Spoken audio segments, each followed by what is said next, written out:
ورحمة الله وبركاته. نحمده ونصلي على رسوله الكريم. أما بعد، وقد قال الله تعالى في كلامه الكريم والفرقان المجيد: أعوذ بالله من الشيطان الرجيم. بسم الله الرحمن الرحيم. فالصالحات قانتات حافظات للغيب بما حفظ الله. صدق الله مولانا العلي العظيم. اللهم صل على سيدنا محمد شمس الأنبياء وبدر المرسلين وكتب الأولياء وافتخار المتقين تاج الأمة الشفيع المذنبين شفيعي يوم القيامة الله يا آمين.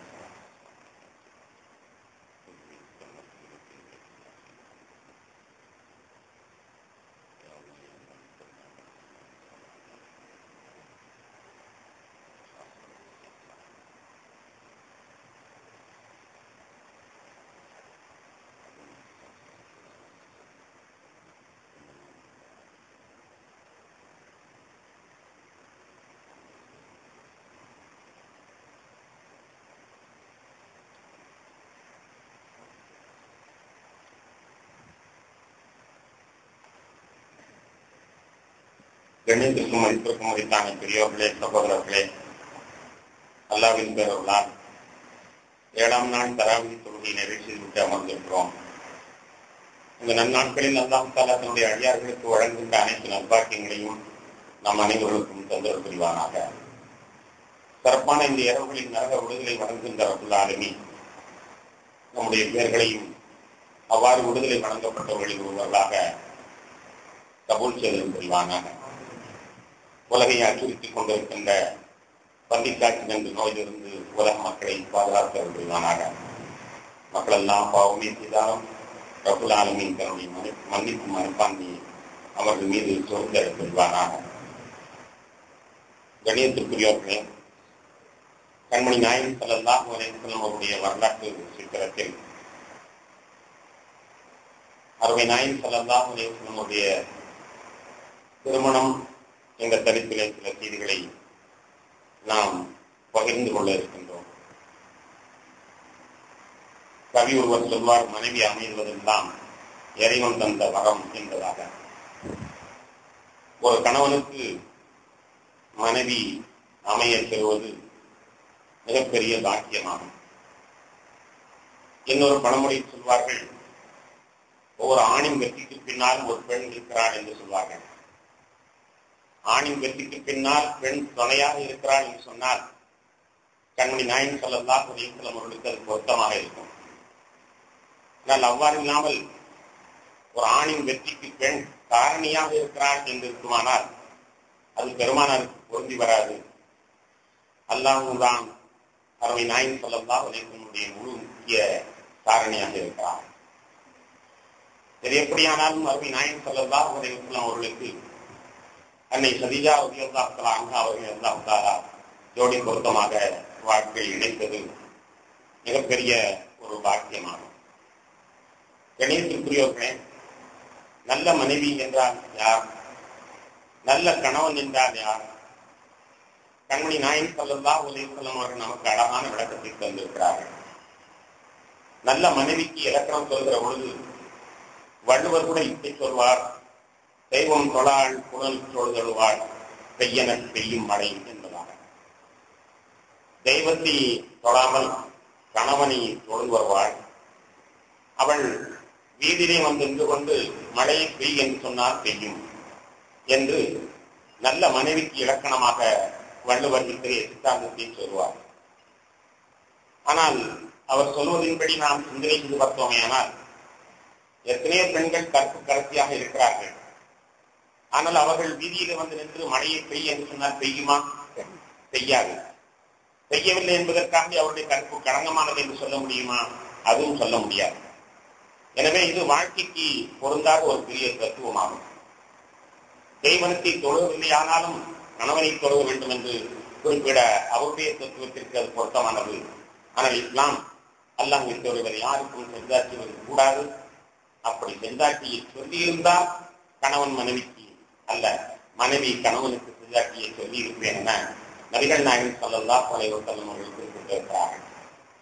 எனவே அல்லாஹ்வுக்கு வேறு யாருக்கும் சஜ்ஜா செய்யக்கூடாது என்பதிலே நாம் தெளிவாக இருக்கிறோம். அதனடுத்து நல்ல பெண் என்பதற்கு என்ன அடையாளம்? பெருமானார் ஸல்லல்லாஹு அலைஹி வஸல்லம் அவர்கள் 4 அடையாளத்தை சொல்கிறார்கள். மஸ்தஃபாத முஃமினுன் மின் பஅதி தக்வல்லாஹி கைரன் லஹு மின் இம்ராத்தின் சாலிஹத்தின் இன் அமரஹா அஸஅத்துஹு வ இன் நஸர இலைஹா அஸர்ரத்துஹு வ இன் அக்ஸம அலைஹா அபர்ரத்துஹு வ இன் காப அன்ஹா நஸஹத்துஹு பினஃசிஹா வ மாலி. ஒரு நல்ல பெண் என்பதற்கு நபிகள் நாயகம் ஸல்லல்லாஹு அலைஹி வஸல்லம் அவர்கள் 4 அம்சத்தை எடுத்துச் சொல்கிறார்கள். இறையச்சத்திற்கு பின்னால் ஒரு மனிதனுக்கு கிடைக்கின்ற பாக்கியங்களில் மிகச்சிறந்த பாக்கியம் இந்த 4 அம்சம் கொண்ட ஒரு மனைவி அமைவு. நம்முடைய துணைவியிடத்தில் இப்படி 4 அம்சம் இருக்குமானால் நாம் உண்மையிலேயே இறையச்சைக்கு அடுத்த பெரும் பாக்கியத்திற்கு சொந்தக்காரர்களாக இருக்கிறோம் என்பதை நாம் உரைகளாக பெற்றுக்கொள்ளலாம். ஒன்றாவது, கணவன் ஏவினால் கட்டுப்பட வேண்டும். 2வது, கணவன் பார்த்தால் அவனுக்கு மகிழ்ச்சியை தர வேண்டும். 3வது, கணவன் சத்தியமிட்டு சொன்னால் அந்த சத்தியத்தை காப்பாற்ற வேண்டும். 4வது, கணவன் வெளியில் சென்று விட்டால் அவனுடைய பொருள்களையும் பாதுகாக்க வேண்டும், தன்னுடைய கற்பையும் பாதுகாக்க வேண்டும். இந்த 4 சிறப்பம்சங்கள் இருந்தால் அந்த பெண் சிறப்பான பெண். அதற்காக வேண்டி வெளியில் நின்று கொண்டு மழையை பொழி என்று சொல்ல வேண்டும் என்ற உயர்ந்த கஷ்டங்களை எல்லாம் பெருமானார் ஸல்லல்லாஹு அலைஹி வஸல்லம் அவர்கள் தரவில்லை. பெண்களுக்கு மிக சிறப்பாக 4 அம்சங்களை சொல்கிறார்கள்.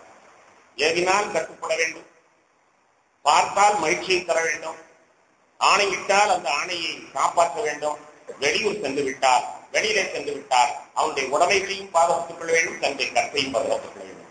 சாதாரணமாக இந்த பெண்கள் இதை அனுஷ்டிப்பது தரமான ஒரு காரியம் அல்ல. அப்படி ஒரு பெண் நமக்கு கிடைத்திருக்குமானால் இறையச்சத்தை அடைத்து நமக்கு கிடைத்த ஒரு பெரிய பாக்கியம் என்பதாக கொள்ள வேண்டும் என நபிகள் நாயகம் ஸல்லல்லாஹு அலைஹி வஸல்லம் சொல்கிறார்கள். அதைத்தான் நான் ஆரம்பத்தில் வாசித்த வசனத்தின் வாயிலாக 4:34 வசனத்தில் அல்லாஹ் சொல்வான், ஃபஸாலிஹாத்து கானிதாத்துன் ஹாஃபிலாத்துல் லைபி பிமா ஹஃபிஸல்லாஹ் என்று இந்த கருத்தை அல்லாஹ் தஆலா அந்த வசனத்தின் வாயிலாக சொல்லித் தருவான். கண்ணியத்திற்குரியவர்களே, அப்படியானால் நல்ல கணவனுக்கு என்ன இலக்கணம்? பெருமானார் ஸல்லல்லாஹு அலைஹி வஸல்லம் அவர்கள் ஒரே வரியிலே சொல்லியிருக்கிறார்கள். 4 அம்சங்கள் கூட சொல்லவில்லை. ரொம்ப கஷ்டப்பட வேண்டிய தேவையில்லை. ரொம்ப சிம்பிள், ஒரே ஒரு அம்சம் தான். நல்ல கணவன் என்பதற்கு நபிகள் நாயகம் ஸல்லல்லாஹு அலைஹி வஸல்லம் சொல்கிற ஒரே ஒரு இலக்கணம், ஹைருக்கும் ஹைருக்கும் லிஅஹ்லிஹி. உங்களுடைய மனைவியிடத்தில் சிறந்தவர் என்ற பெயரை பெற்றுவிடுங்கள், அது போதும், நீங்கள் சிறந்தவர்.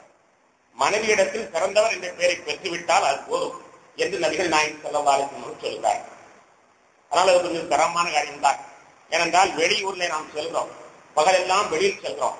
வெளியில் சென்று விட்டு அங்குள்ள காயங்கள், அங்குள்ள டென்ஷன்கள், அங்குள்ள பிரச்சனைகள் இதையெல்லாம் எவடா கிடைப்பா தலையில கொட்டுவோம் என்றுதான் வீட்டுக்குள் நுழைவோம்.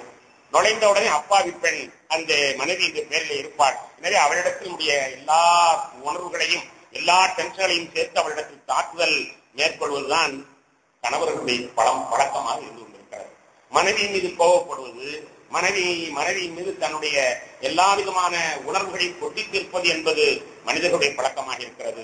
ஆனால் நபிகள் நாயகம் ஸல்லல்லாஹு அலைஹி வஸல்லம் சொல்கிறார்கள், உங்களுடைய மனைவியிடத்தில் நீங்கள் சிறந்தவர் என்ற பெயரை பெற்றால்தான் நீங்கள் சிறந்தவராக ஆக முடியும். சிறந்த கணவன் என்பதற்கு பெருமானார் ஸல்லல்லாஹு அலைஹி வஸல்லம் அவர்கள் சொல்லுகின்ற எடுத்துக்காட்டாகும். கண்ணியத்திற்குரியவர்களே, ஒரு ஆத்ம பரிசோதனை. ஒவ்வொருவருமே ஒரு ஹதீஸ் என்று கேட்டால் அது இப்படி நாம் அமல் செய்ய வேண்டும், ஆசை வேண்டும் அல்லவா? ஒரு சின்ன ஆத்ம பரிசோதனை நாம் செய்து கொள்ள வேண்டும். நம்முடைய மனைவிட்ட நாம் டைரக்டா கேட்கக்கூடாது. டைரக்டா கேட்டா இந்த நிமிஷம் அடிச்சாங்க அடிச்சுவாங்க, நீங்க நல்லாத்தான் இருப்பீங்கன்னு அவங்க பயந்துட்டு சொல்லிடுவாங்க. அதனால யாரு நம்முடைய மனைவி இடத்தில் நமக்கு நல்ல தூது செல்வார்களோ அவர்களை கூப்பிட்டு தெரியாம போய் கேளு, உன் மாப்பிள்ளை எப்படின்னு கேட்டுப்பாரு, உன் மாப்பிள்ளை எப்படின்னு கேட்டுப்பாரு. நல்லா வரும்னு சொன்னா கேட்டவங்க சொல்லு என்பதாக நாம் சொல்லி அப்படி விசாரித்து சொல்ல வேண்டும். அப்படி விசாரித்ததே நல்லவர் என்று தீர்ப்பு கிடைக்குமானால் நாம் உண்மையிலேயே மன வாழ்க்கையில் சிறப்பானவர்களாக இருக்கிறோம். பெருமானார் ஸல்லல்லாஹு அலைஹி வஸல்லம் சொன்னபடி நம்முடைய வாழ்க்கை அமைத்துக் கொண்டோம் என்ற மகிழ்ச்சியை நாம் பெற்றுக் கொள்ளலாம். அப்படி இல்லாமல் இருக்குமானால் காலம் கடந்து விடவில்லை. இருக்கின்ற காலத்திலாவது வெகு விரைவிலே மாற்றத்தை ஏற்படுத்தி மகிழ்ச்சி உண்டாக்குவதற்காக வேண்டி நாம் முயல வேண்டும். அன்பான பெருமக்களே, பெருமானார் ஸல்லல்லாஹு அலைஹி வஸல்லம் வாழ்க்கையிலே மிகச்சிறந்த வழிகாட்டுதல் காண கிடைக்கின்றன. இன்ஷா அல்லாஹ் நாளை கூட இந்த தலைப்பு தான், இதை ஒட்டிய தலைப்பு தான். எனவே நாளை கூட நாம் இதை கொஞ்சம் சற்று விரிவாக அலசுவோம். அருமை நாயகம் ஸல்லல்லாஹு அலைஹி வஸல்லம் அவர்களுக்கு இருக்கின்ற டென்ஷன்கள் கொஞ்சம் நெஞ்சமல்ல. நாம் ஒரு சின்ன துக்கடா வியாபாரத்தை வைத்திருக்கிறோம், அவ்வளவுதான். ஒரு வியாபாரியாக இருக்கிறோம், அல்லது ஏதோ ஒரு ஆபீஸிலே தொழில் செய்கிறோம், ஏதோ ஒரு வேலை செய்கிறோம், அவ்வளவுதான் நமக்கு டென்ஷன். ஆனால் பெருமானார் ஸல்லல்லாஹு அலைஹி வஸல்லம் அவருடைய டென்ஷன் எப்படிப்பட்டது?